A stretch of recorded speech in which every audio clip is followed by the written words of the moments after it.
Welcome back to this wooden surfboard build series. In the last two episodes we laser cut the frame and glued it to the bottom skin. We made some steam bended rails, glued on the deck skin, made a tail and a nose block, and in this episode we're gonna cover up some ugly bits with some walnut veneer. We laminate the board, put in the Finboxes, and we start the finishing process with a hot coat and a quick polish.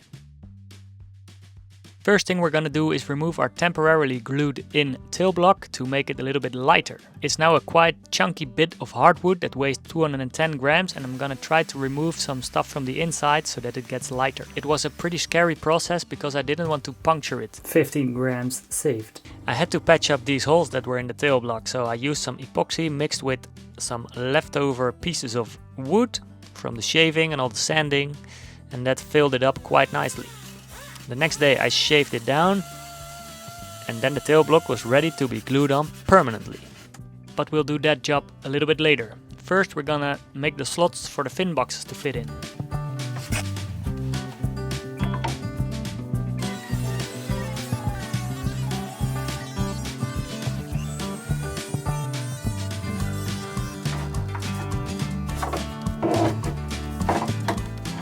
If you're watching closely, you can see the Finbox cutout isn't as neat as I want it to be, so for the other Finbox cutout I clamped the router jig down so it couldn't move while routering.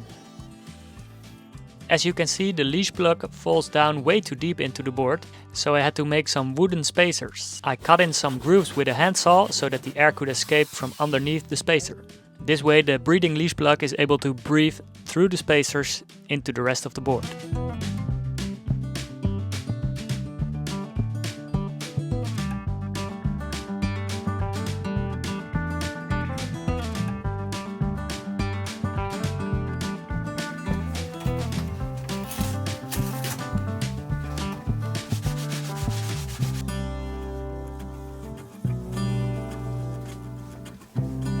Now that all those jobs are done, it's time to finally glue in the tail block.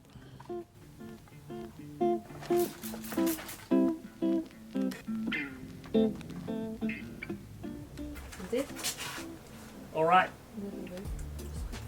So now we need to fix all this crappy rail to deck transfer. I found some stringer material that we can bend. And then my girlfriend's here to help to get it perfectly symmetrical to the other side as well. We ended up spending a whole evening measuring and mapping out where the walnut veneer should cover the ugly spots. Eventually we had marked out an area and I could start working on the walnut the next day. Alright. So I've got the ugly parts marked out with a pencil. I'm gonna trace them on the outside with this green tape. Then I put some white tape over it, and that's going to be a template for the filling part. I'm going to fill it with some veneer.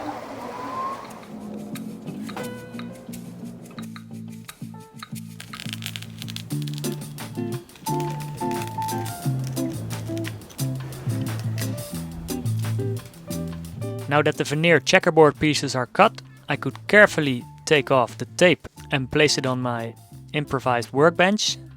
I put the tape upside down so the sticky side was up, and then I could stick all the checkerboard pieces on the tape.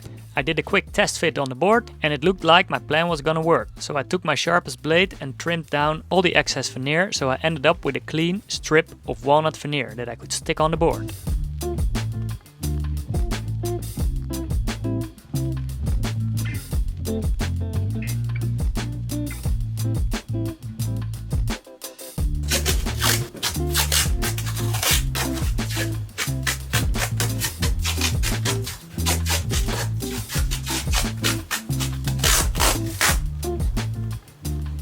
A few hours later it was time to trim back the tape and see the result. Some small pieces came off while pulling off the tape, so I glued them back in place.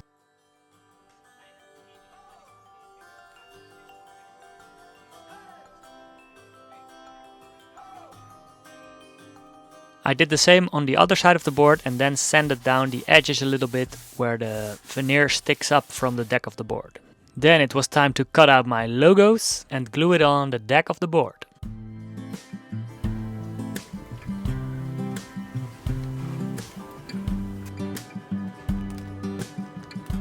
bottom of the board has a lot of imperfections because of the glue that I didn't remove and some tape residue. So that has to be taken care of with the sander.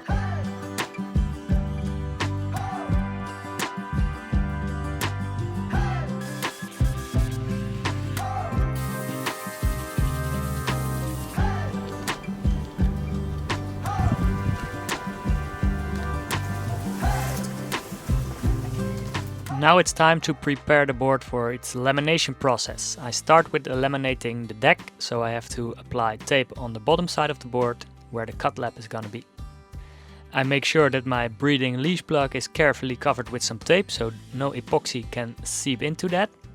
And I apply the fiberglass and the epoxy resin and spread it out equally.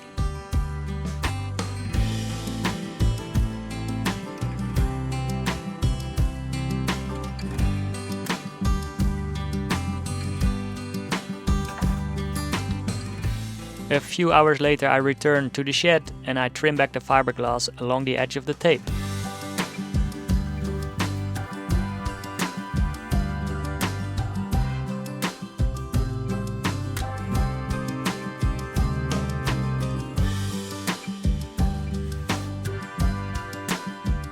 The next day I prepare the board for gluing in some Finboxes. I use my 3D printed dummy fins to clamp them to the board. And with the Futures fins it's really easy because you have to set the fin box at 90 degrees because the cant angle is in the fins themselves. Once that's done, I prepare the board for laminating the bottom side. So I sand down the cut lap a little bit, make sure that the transition is gonna be all smooth. I cover my fin boxes so epoxy can't get in, and I tape down the edge of the cut lap.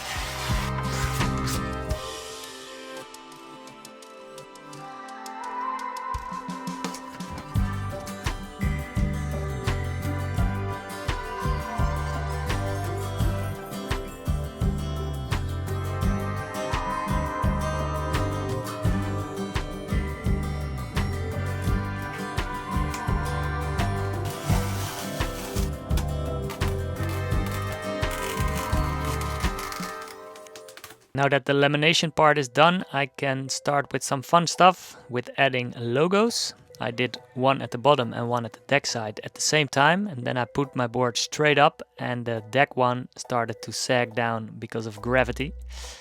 So I had to remove that, unfortunately. Sometimes I have to be a little bit more patient. Now we're gonna apply the first hot coat, or as I call it, sand coat. It's just epoxy resin mixed, and then I let it stand for I think 5 till 10 minutes so it's reacting, and when it's warm I apply it to the board so it cures a little bit quicker than when you spread it out immediately.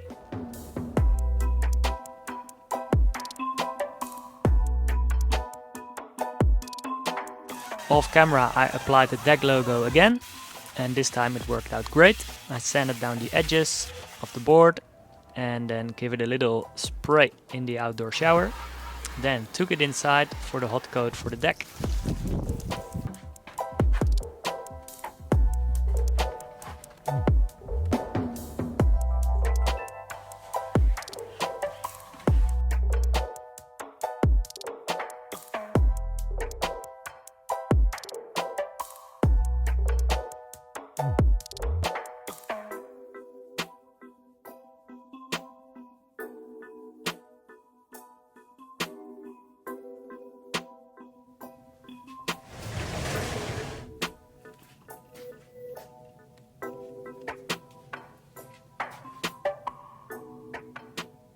Now that both sides of the board are covered with a sand coat, it's time to start preparing the board for sanding. So I remove all the tape and take it outside. This is one of my least favorite parts because you can easily screw up your perfect looking board by sanding into the fiberglass. So you have to be very careful.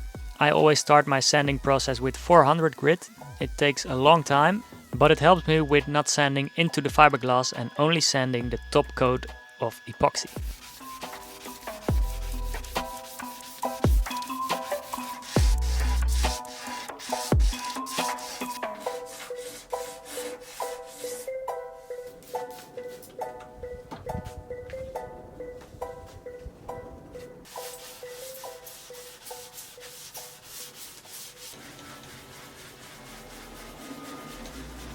I spent a whole afternoon sanding this board so that it's perfectly smooth, and then it's ready to apply one final hot coat on both sides of the board. But first I'm gonna cover up some mistakes that I made. There are some big gaps between the tailpiece and the board that I filled up with glue. As you can see, I'm applying a gold pinstripe to cover it up. Then I double check the board's measurements and write them down above the logo.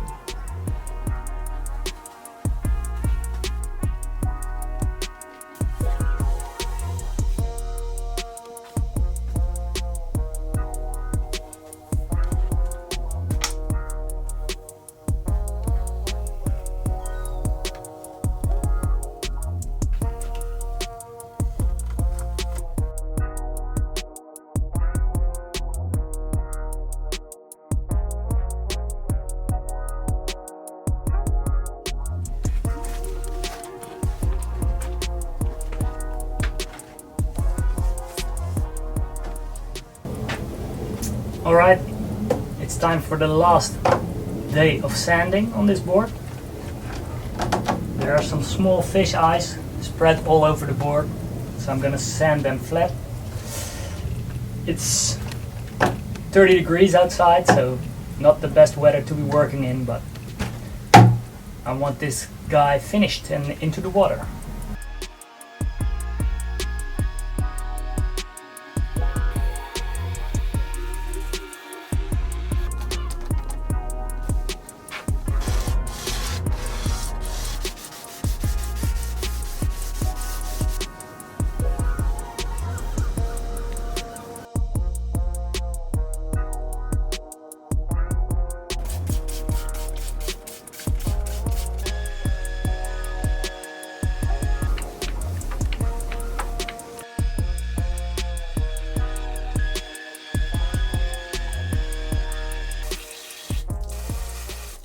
So after I spent nearly 4 hours of sanding and polishing this board, I think it's done.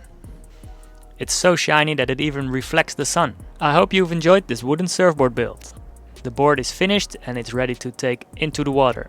But first we're gonna appreciate the looks of this thing. Jeroen's idea of the walnut veneer to cover up my ugly transition really worked out, so I'm very happy. It blends with the leash plug, with the tail block and the nose piece. So it's a really cool looking board, and it weighs precisely 4 kilos, so we have to find out if it's light enough to surf.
Thanks for watching, guys. In the next episode we take this thing into the water and see if it performs.